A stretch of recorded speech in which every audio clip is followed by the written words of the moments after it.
अस्सलाम वालेकुम एवरीवन, कैसे हैं आप सब लोग। आई होप आप लोग सब खुश होंगे, मज़े में होंगे और अल्हम्दुलिल्लाह हम भी खैर खैरियत से हैं। तो जी हम लोग आए हुए थे अम्मी के यहाँ, क्योंकि बच्चों की छुट्टियां थीं और काफ़ी दिन से इनविटेशन भी आ रहा था कि आ जाएं आप लोग। तो अशारिब की क्योंकि क्लासेस चल रही थी तो मैं नहीं गई थी, तो अब हम लोग आ गए थे। और यहाँ करना मतलब दूसरा दिन था हमें आकर। और एमिश का मूड थोड़ा ऐसे ही हो रहा था क्योंकि आप ही नहीं आई थी, उसकी खालाएँ नहीं आई थी। तो उनको 2 दिन बाद आना था, तो बस एमिश थोड़ी ऐसी थी तो भाभी ने सोचा कि एमिश का मूड फ्रेश कर देते हैं। तो भाभी और भाई दोनों मतलब उसके मामा मामी दोनों उसे हंसाने में लगे हुए थे। उसके लिए भाभी बोली कि चलो आओ एमिश, हम मिलकर स्प्रिंग रोल्स बनाते हैं। तो वो वेज स्प्रिंग रोल बना रही थी, क्योंकि भाभी मैंने आपको पहले ही बताया वो चिकन का यूज़ नहीं करती, तो उन्हें सब्जियां ही अच्छी लगती हैं, तो इसलिए वेज रोल्स बना रही थी। उसका तो वैसे भी बहुत ज़्यादा ये चीज़ें पसंद हैं, तो उसका तो एकदम मूड फ्रेश हो गया था कि हाँ चलिए बनाते हैं। और वो आ गई थी किचन में भाभी के साथ ही, दोनों बना रही थी और एमिशन की हेल्पर बनी हुई थी। भाभी बोल रही थी तो वो उठा उठा कर चीज़ें दे रही थी उन्हें। तो इसको ना ऐसी चीज़ें बहुत ज़्यादा पसंद है, बहुत ज़्यादा मुझे ही बोलती रहती है, लेकिन मैं अवॉइड करती रहती हूँ क्योंकि मैं ज़्यादा ऐसी चीज़ें नहीं देती हूँ। वीकली या फिर 2-4 दिन बाद मैं ऐसी चीज़ें कुछ बना देती हूँ स्नैक वगैरह में। तो भाभी ये कर रही थी इसकी प्रिपरेशन।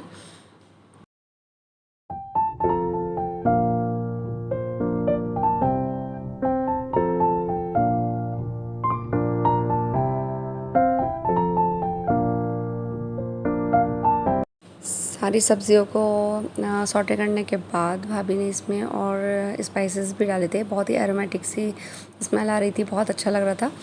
और विनेगर, सोया सॉस और ग्रीन चिली सॉस भी ऐड कर दी थी, तो बहुत अच्छी मतलब फ्रेगनेंस टेक्सचर मतलब एरोमेटिक सा हो गया था, बहुत अच्छी खुशबू आ रही थी।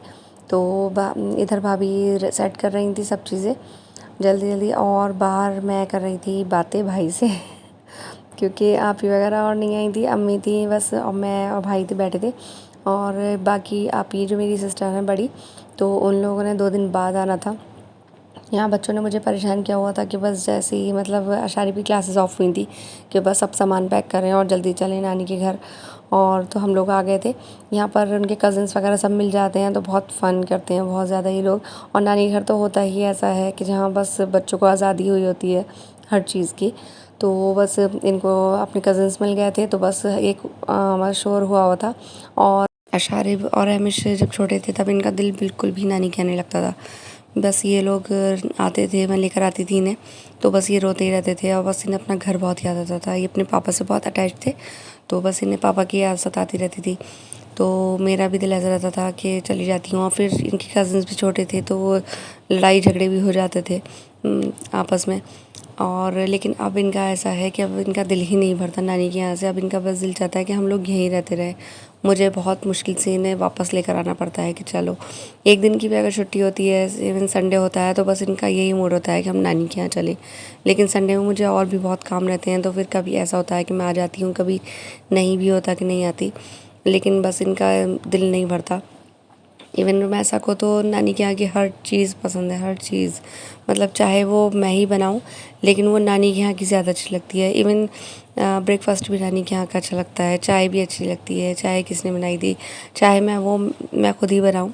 लेकिन इन्हें यहाँ पर जो टेस्ट आता है वो घर पर बिल्कुल भी नहीं आता। पता नहीं क्या ख़ास बात है नानी के घर में। और बच्चे ना ऐसे ही होते हैं नानी के घर में। फिर ये है कि हाँ बड़े हो जाएंगे, फिर इन्हें अपना बचपन ही याद आना है। और जैसे हम लोग अपना बचपन याद करते हैं, ये ना एक एज होती है जहाँ बच्चे बिल्कुल हर तरह की फ़िक्रों से आज़ाद होते हैं। फिर तो बड़े होकर इन्हें अपनी अपनी फ़िक्र में लग जाना है, अर्निंग में स्पेंडिंग में ही लग जाना है। और हम लोग भी इनको बच्चों को इकट्ठा रहने देते हैं कि हाँ चलो इन लोगों को अपना बचपन फ्री गुजारने दो, क्योंकि ये टाइम जो होता है ये पूरी उम्र आपको याद रहता है कि नानी के घर की मस्तियाँ, कज़न्स और बस फ़न ये रहता है। बहुत ही लेस ऑयल के साथ भाभी ने इसे ग्रीस किया था और फिर एयर फ्राई में टाइमर लगाकर सेट कर दिया था। तो भाभी ने ये सब सेट करके मतलब आमिश का इंतज़ार ख़त्म हो गया था और फाइनली ये बनकर तैयार हो रहे थे। और बस मैं इधर कर रही थी पालक पनीर की तैयारी।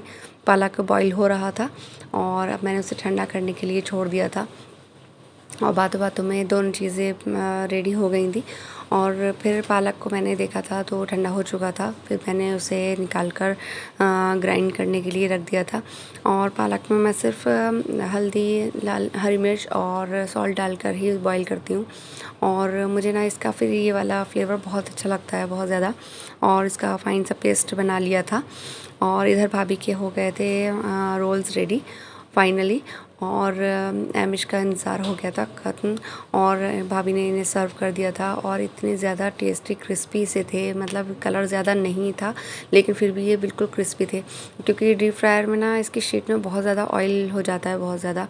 और यहाँ तैमूर हम सबको देखकर खुद भी नमाज़ पढ़ने खड़े हुए थे। बच्चे वही करते हैं जो वो लोग देखते हैं, तो अक्सर ये ऐसे ही करता था। छोटा सा भी था तो जहाँ हम नमाज़ पढ़ने खड़े थे तो खुद भी साथ में खड़ा हो जाता था। और बस हम लोगों के साथ में ही नमाज़ पढ़कर और जा नमाज को ऐसे ही नहीं छोड़ता था, फ़ोल्ड कर बाकायदगी से उसकी प्रॉपर जगह पर रखता था। बहुत ही क्यूट है माशाल्लाह, बहुत ज़्यादा। और ऑयल में मैंने लाल मिर्च, ज़ीरा क्रैकर करके बाद मैंने हींग डाल दी थी और जिंजर गार्लिक पेस्ट, और फिर उसमें पालक की प्यूरी ऐड कर दी थी। बहुत ही डिलीशियस सा पालक पनीर बनकर तैयार हुआ था और बहुत टेस्टी भी लग रहा था खाने में। और फिर भाई ले आया था रात में डिनर के बाद आइसक्रीम सबके लिए। बहुत ही टेस्टी सी आइसक्रीम थी, सबने बहुत इन्जॉय की, बहुत ज़्यादा।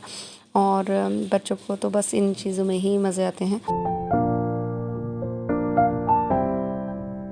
भाई भाभी ने दोनों ने ही बच्चों का बहुत ज़्यादा ख्याल रखा हुआ था। और मेरे बाकी भाई और भाभी भी बहुत अच्छे हैं माशाल्लाह। अल्लाह ताला उन्हें सेहत दे, उम्र में बरकत अता फरमाए और महका आबाद रहे। अल्लाह ताला सबका महका आबाद रखे और सभी के भाइयों को लंबी उम्र से नवाजे। और ना मतलब इतने ज़्यादा मतलब अच्छा लगता है अम्मी के यहाँ कर, बिल्कुल भी इंसान बोर नहीं होता और कहाँ दिन गुजर जाते हैं पता ही नहीं चलता बिल्कुल भी। और ये थी नेक्स्ट डे की वीडियो। ब्रेकफास्ट में बन रहे थे पनीर पराठा, और पनीर भाभी ने रात में ही इसकी तैयारी कर दी थी, आटा वगैरह भी सेट कर दिया था। बस नेक्स्ट डे हम लोग बस ये पराठे तैयार कर रहे थे। और बहुत ही टेस्टी से, दिखने में भी इतने अच्छे लग रहे थे पराठे, क्रिस्पी से, और खाने में भी बहुत ज़्यादा अच्छे थे। और काफ़ी सारे लोग थे तो काफ़ी सारे ही पराठे बने थे। और बच्चों को ना मेरे अम्मी के यहाँ का नाश्ता बहुत ज़्यादा पसंद है, बहुत ज़्यादा। चाहे मैं घर जाकर वही चीज़ बनाऊँ लेकिन ये लोगों ने यही कहते हैं कि मतलब नानी के यहाँ बहुत अच्छा था। और कुछ भी हो, चाहे ब्रेकफास्ट हो, चाहे खाना हो, मतलब कुछ भी हो तो चाहे अम्मी के यहाँ मैं ही बनाऊँ, लेकिन घर जाकर वो यही बोलते हैं नानी के यहाँ बहुत अच्छा था। और उसी वे में भी बनाऊँगी तो भी नहीं लगता है कि नहीं, नानी के यहाँ पता नहीं क्यों अच्छा लग रहा था, पता नहीं क्या बात है जिन्हें नानी के यहाँ की हर चीज़ पसंद है। और वैसा को तो यहाँ का ब्रेकफास्ट बहुत ज़्यादा पसंद है, क्योंकि सब लोग साथ में बैठ के करते हैं और सब मतलब हंसी मजाक भी होता है। तो पता नहीं क्या बात है, यही कहती है कि मुझे नानी के यहाँ का ब्रेकफास्ट बहुत अच्छा लगता है। और इवन चाय को भी यही बोलती है, नानी के यहाँ की चाय बहुत अच्छी थी। तो शाम हो गई थी और ये लोग आ गए थे, मेरे थर्ड नंबर के जो भाई हैं जो मुझसे बड़े हैं, उनके यहाँ आ गए थे। और उनके बच्चे ना इनके साथ के ही हैं बिल्कुल, तो ये लोग काफ़ी इन्जॉय कर रहे थे और खूब मस्ती लगी हुई थी बहुत ज़्यादा पानी में। शाम गर्मी भी ज़्यादा ही थी, तो बस ये लोग यहाँ से निकलना पसंद ही नहीं कर रहे थे। और वैसा तो इनफैक्ट बिल्कुल लास्ट में आई थी और बिल्कुल कपकपा रही थी, लेकिन ये निकलने को तैयार नहीं थी और ज़बरदस्ती इनको पानी में से निकाला था। और बस इन लोगों का ना यही है, हर टाइम मौज मस्ती। और मैंने आपको बताया ना कि यहाँ कर सिर्फ मौज मस्ती और खाना पीना ही चल रहा था। भाई मेरे सेकंड नंबर के भाई जो थे वो बच्चों के लिए ले आए थे चिकन लॉलीपॉप और फ्रूट क्रीम, तो बच्चों के तो मज़े आ गए थे, पार्टियाँ चल रही थी खूब। और फिर हम लोग आ गए थे अपने उन्हीं भाई के यहाँ, और सामने ये अम्मी का पोर्शन था, अम्मी और छोटे भाई भाभी का, और इधर ये इन लोगों का था, और इसके नीचे मेरे थर्ड नंबर के भाई रहते हैं। और आप ही का और मेरा सूट बिल्कुल सेम हो गया था, ये अपने घर से पहन कर आई थी और मैंने यहाँ अम्मी के यहाँ पहना था आकर। और हम लोग काफ़ी हंस रहे थे जब हम लोगों ने सूट देखे थे। और इसके साथ भी एक और सूट था तो वो हम लोगों ने भी साथ बनाया था, और यहाँ पर भी हम लेकर आए थे, लेकिन फिर हमने साथ में नहीं पहना था क्योंकि बिल्कुल सेम लग रहा था, पता ही नहीं चल रहा था कौन है। तो यहाँ पर हम आ गए थे, भाभी ने नाश्ता वगैरह लगा दिया था और भाई ने मेरे मंगा ली थी लस्सी। हम लोगों को ना लस्सी बहुत ज़्यादा पसंद है क्योंकि ये बचपन से ही का ही टेस्ट है, बिल्कुल जैसे हम लोग पहले पीते थे। और मिट्टी के मतलब ग्लास होता है, ये इतनी अच्छी सौंधी सौंधी सी खुशबू आती है और साथ में इसमें रबड़ी भी ऐड होती है, बहुत अच्छा, बहुत टेस्टी लगती है। मेरी बाकी दोनों बहनें भी आ गई थी और हम चारों बहनें इकट्ठे हो गए थे, भाई भी थे। बहुत फ़न किया हम लोगों ने, बहुत काफ़ी टाइम बाद हम लोग सब एक साथ हुए थे। और मिलती हूँ आपसे अगले ब्लॉग में, तब तक के लिए अल्लाह हाफ़िज़।